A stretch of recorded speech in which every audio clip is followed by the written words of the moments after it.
What's up, nerds? It's your boy, the OG GM, coming to you live at 8 o'clock in the morning from a rainy Site B. But don't worry, the sun is peeking out over the clouds, and spring may it finally be here, hopefully.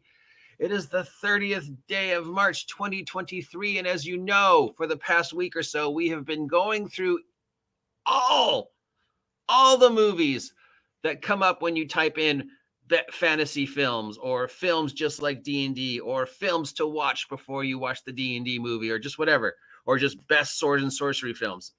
So many classic films. Most of them came out of in the 80s. A lot of them were made by Roger Corman.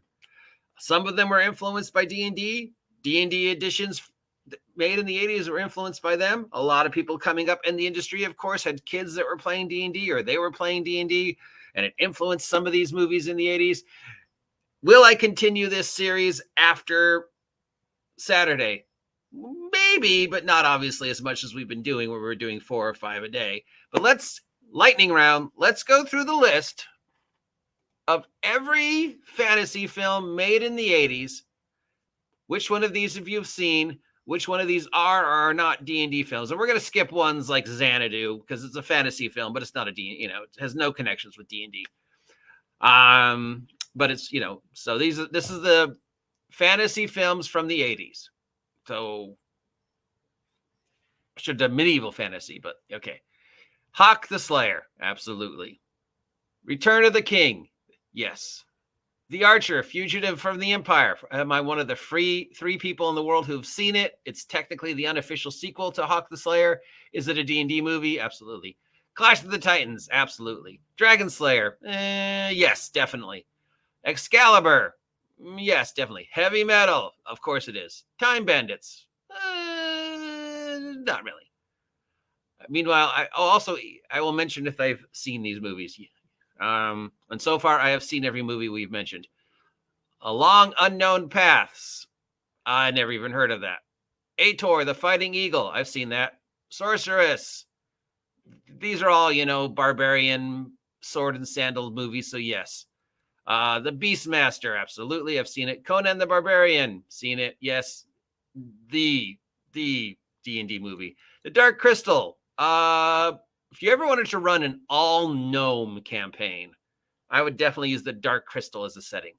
Flight of the Dragons, not really. Forbidden Zone, nope. The Last Unicorn, maybe, not really.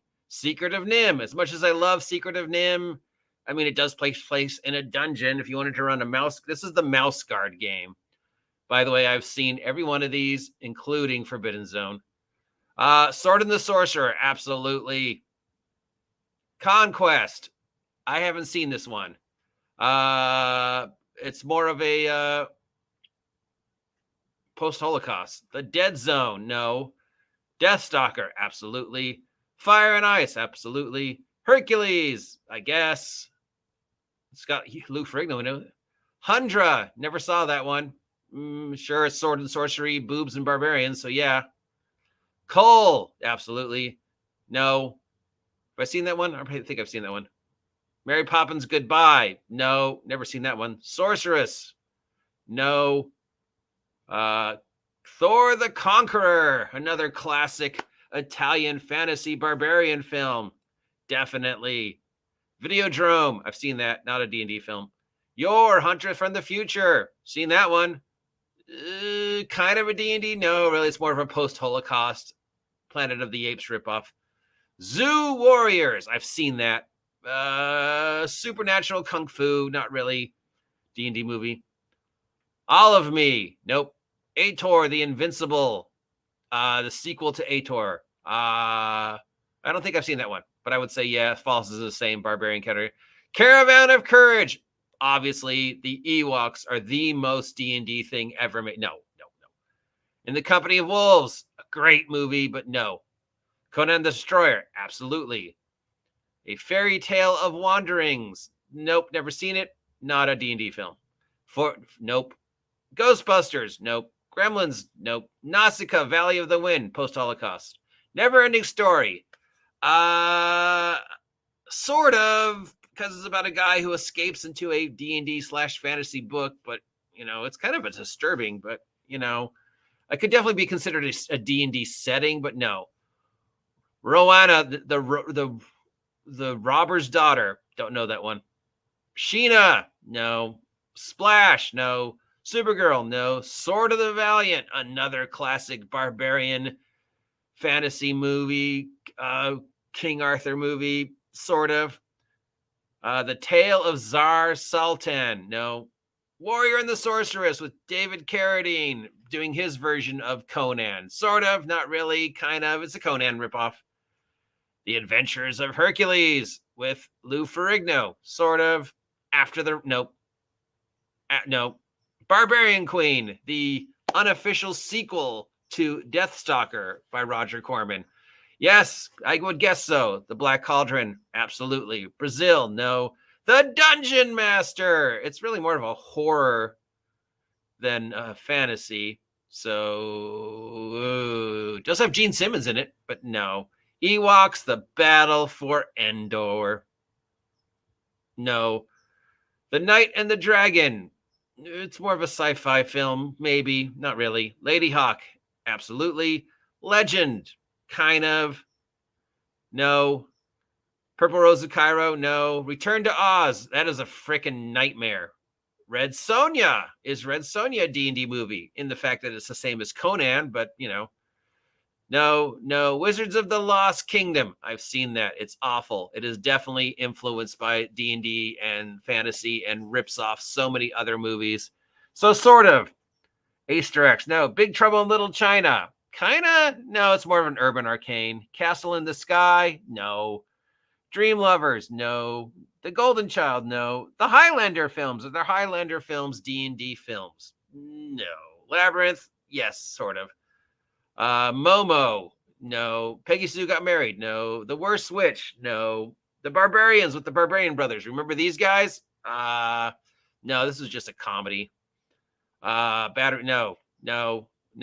Gore, The Chronicles of Gore, based upon the writings of philosophy professor John Lang. Definitely a good runner-up for the Conan. I would say the movie is vaguely. Harry and the Hendersons, no. King Size, no. Mannequin, no. Masters of the Universe with Frank Langella as Skeletor, absolutely not. Milo in the Land of Far Away, no. The Princess's Bride, yes. Rogue, no. Snow White, no. Wicked City, no. The Witches of Eastwick, no. Baron Munchausen, no. Alice, no. Beetlejuice, no. Big, no. Whatever that is, I think I've seen that, no. No. My Neighbor Totoro, no. None of these are. We're getting out of the D&D and into the more just To Kill a Dragon, 1988 Soviet fantasy film. Never saw that one. I'm gonna say no. No. Willow. Some say yes, some say no. Eric the Viking. Kind of, sort of. It's sort of a movie that makes fun of fantasy films. Kiki's, as much as I love it, no. Little Monsters, no. So you see how things change.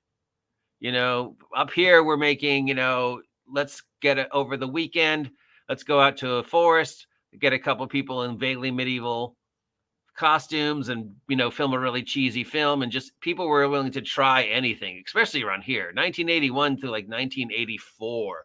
Just, let's just make whatever we can and milk that Conan love. But after 1984, I guess we started getting a little bit more serious because we got like Ghostbusters, Gremlins, Neverending Story. So now the studios are getting more money. Now they're thinking, okay, we need to be more approachable. Ewoks, The Battle of Endor. So that's that. There's probably, I have a feeling there are some not on this list. Because I know there's some more. But I know there's some that we're missing. But I think we got most of them. There's probably a couple more on there, really obscure ones that I've missed. But for the most part, I think that's the list. I mean, somebody suggested Cole the Conqueror is not on there. That's definitely a D&D movie. 47 Ronin. Is 47 Ronin a D&D movie? Brave. The Brave cartoon. And Mulan. Are those D&D movies? I don't know. I think we've done every movie that can be considered a D&D movie or influenced by D&D or whatever. I mean, a lot of the Chinese action films, not really. I mean, look, now we're getting into the 90s. We're getting into like, fantasy, but not D&D fantasy. Quest for the Mighty Sword. I've seen that one. I mean, Teenage Mutant Ninja Turtles. Beastmaster 2. Yes, definitely. Now we're getting into less Never Ending Story, The Next Chapter. Wizards of the Demon Sword. There's a great one. Less and less of the D&D fantasy, sword and sorcery, post Ray Harryhausen stuff, and more kind of major league stuff. I mean, look at this. Hocus Pocus, great film, but not, Ninja Scroll, great film, but not really a D&D film. Princess and the Goblin, I've seen that one, but yeah, some of these are close. They're D&D sword and sorcery adjacent. Never Ending Story 3, but they're not really, King Arthur movies. Mighty Morphin Power Rangers, definitely. Happy 30th anniversary, Power Rangers, by the way. No. They're getting to 96. Dragonheart, maybe. 97. Not much, really. Beginning of the video movies based upon video games. Babe, Pig in the City. Practical Magic, another movie I absolutely love, but not a D&D movie. 13th Warrior, definitely a D&D movie. And that's about it. I think we got to go back to the 70s for some of the classics we've missed.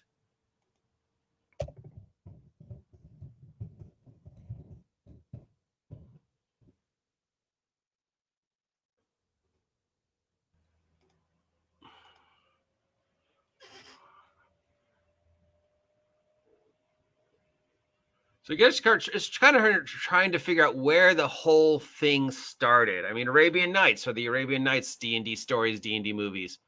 I think probably around here, 1974, whenever Harryhausen was first starting to make movies that were actually recognized, I would say is probably the beginning. So the sword and sandal stuff leads us into what we now consider, classic sword and sorcery films and the beginnings of films that obviously influenced Gygax and company and would be considered fantasy, D&D adjacent films. The Hobbit, the animated one, the best version of The Hobbit, yes. The Sinbad movies, again, Ray Harryhausen. Wizards, one of my all-time favorites, but probably not a D&D movie. The Lord of the Rings, the first animated one. Then around here, of course, we've got Star Wars. So yeah, I would say, late. I mean, Harryhausen was making stuff in the 50s, but we really didn't see his fantasy stuff till like the late 60s or early 70s. So probably around, Star Wars, or just before Star Wars, is when the sword and sorcery fad really began. Probably 74, 73, 72, whenever we were first seeing Harryhausen's Greek inspired Jason and the Argonauts stuff, color films and stuff like that. So yeah, I think we've gone through the entire list. There's probably some I'm missing. If you can think of one I didn't go over, let me know. Somebody suggested Goonies was a D&D movie. Is Goonies a D&D movie? I don't know. Maybe. Is Aliens? Somebody suggested Aliens was a D&D movie because it's about a party of adventurers in a dungeon fighting one monster. I would say, and with very little, Aliens is a DCC funnel, baby. So that is it. And you will notice that I forgot one movie. As we've gone down this entire list from the very first one to this very last one, you'll notice that I've avoided mentioning one film. Why is that? Why is it that I have avoided mentioning one film? Well, because the one film I have avoided mentioning is Hawk the Motherfucking Slayer. Yeah! In my personal opinion, the single best D&D movie ever made. Definitely influenced by D&D. Absolutely the 5th edition Dungeons and Dragons movie. And the movie we will be watching tomorrow. That's right. This entire thing has been leading up till tomorrow night at 7:30 California time. Well, I will be doing a watch and talk or watch party or whatever you call them on YouTube, showing this amazing film. As the rest of the world is going off to see Honor Amongst Thieves, I will be watching Hawk the Slayer, and you're welcome to join me. The link is up and will be up again shortly. So obviously this has all been leading up to this, Hawk the Motherfucking Slayer, one of my all-time favorite fantasy films, just because it's so bad. And the Mind Sword, and oh god, yes. Is there a 5th edition Dungeons and Dragons movie? It's Hawk the Slayer. Is Hawk the Slayer the best D&D movie ever made? I don't know. I mean, if I was going to go top 5, I'd do like Conan, Hawk the Slayer. Yeah. Call the Conqueror is actually pretty good if you've never seen it. But yeah, Hawk the Motherfucking Slayer. Number 1 on my personal list. I know a lot of people don't agree with me, but I love this movie. It's just so awfully wonderful. Everything about it is just so good. And the music. So yeah, that is what this whole thing has been about. Hopefully you've appreciated it. That is it. We are done. Will I continue this in April? Like maybe doing one a week? I don't know. I mean, we've kind of gone through the lists. I mean, of course we didn't do the World of Warcraft movie, but yeah. There you go. That is it. We are done. Thank you for being part of this incredible experiment. I am sorry if I burnt any of you out. Trust me, doing the research for this was pretty exhausting. So hopefully you appreciated it. If you did, let me know. If you want to be a part of tomorrow, let me know. It'll be 7:30 here on my YouTube. I will not be monetizing it because I know YouTube will go after me. So if you want to support me, you can use the Ko-Fi or the super payments or the whatevers.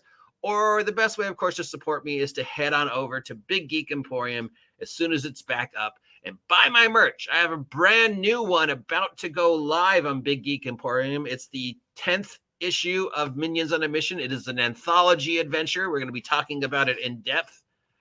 And it's the best way to support me, or, buy my merch, like I constantly say. So please like, please share, please subscribe. Please let me know what you're thinking. Please let me know your favorite D&D movie, quote unquote. And join me tomorrow, 7:30 p.m. my time, for Hawk the Motherfucking Slayer, the OGGM's personal favorite D&D movie. Or go see Honor Amongst Thieves. I don't know. Talk to you later.